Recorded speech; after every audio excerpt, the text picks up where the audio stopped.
इधर उधर की बात न कर, बता कि काफिला क्यों डूबा। तू इधर उधर की बात न कर, बता कि काफिला क्यों डूबा। मुझे डूबने का गम नहीं, तेरी रहबरी का मलाल है। बापू सभागार में रविवार को देश भर से आए मुस्लिम नेता नीतीश कुमार से यही सवाल कर रहे थे कि भाजपा की तो बात समझ में आती है, आपको क्या हो गया।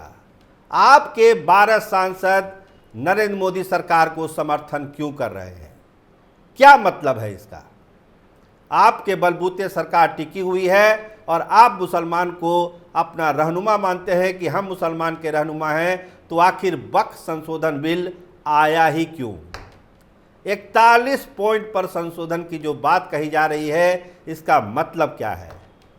देखिए, कल बापू सभागार में देश भर के मुसलमान आए थे।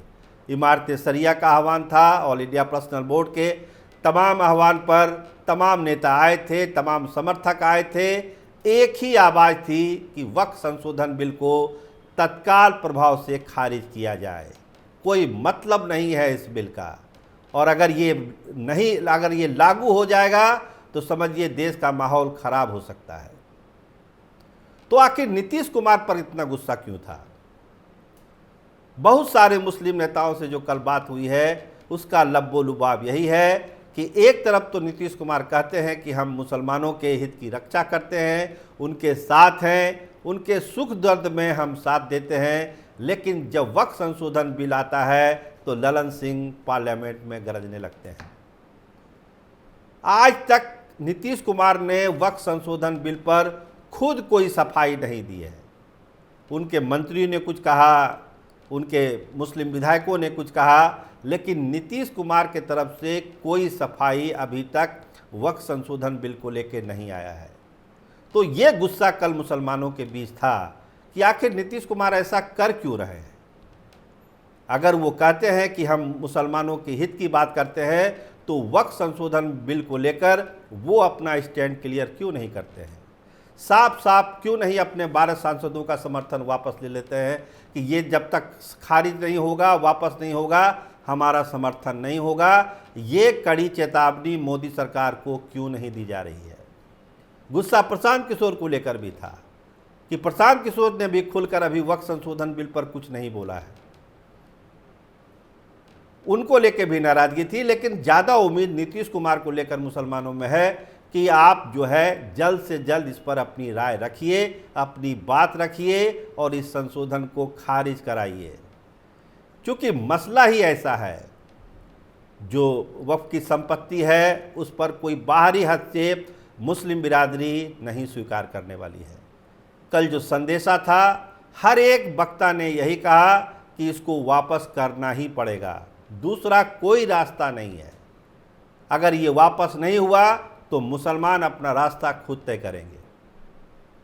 तो नीतीश कुमार के लिए जो गुस्सा था, वो उनके चुनावी कहिए कि जो सफ़र है उसमें एक बड़ी बाधा साबित हो सकती है।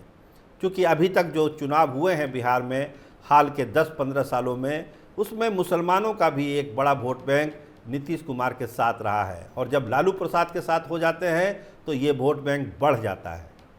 लेकिन कल जो मिजाज था मुस्लिम नेताओं का और मुसलमानों का, वो मिजाज नीतीश कुमार की चिंता को बढ़ा सकता है।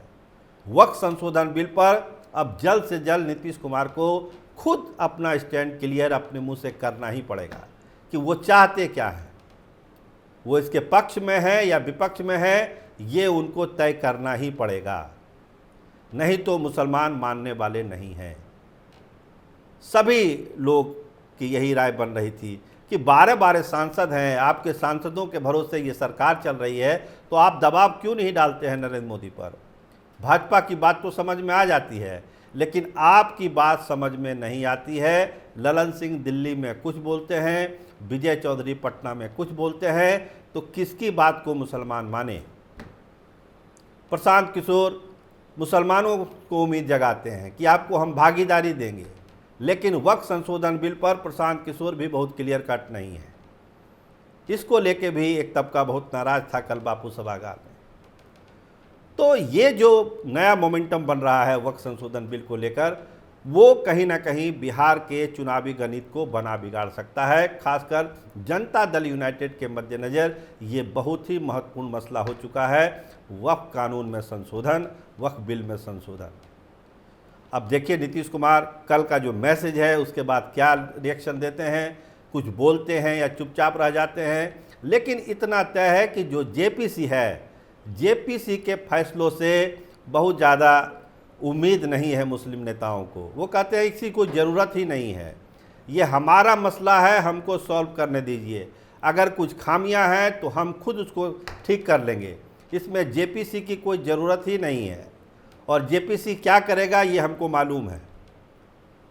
तो अगर नीतीश कुमार अब जेपीसी को ढाल भी नहीं बना सकते हैं कि जेपीसी का फैसला आने दीजिए, उनको क्लियर कट एक लाइन लेनी पड़ेगी, नहीं तो जो गुस्सा था कल मुसलमानों का नीतीश कुमार के लिए वो चुनाव में उनको भारी पड़ सकता है। ये एक मैसेज मुसलमानों ने कल साफ साफ नीतीश कुमार को दिया है। देखिए नीतीश कुमार का एक्शन क्या होता है, उनका बयान क्या होता है और कितनी जल्दी होता है, ये भी बहुत मायने रखेगा। आप देखते रहिए कैपिटल टीवी बिहार। आपका बहुत धन्यवाद, आपका बहुत शुक्रिया।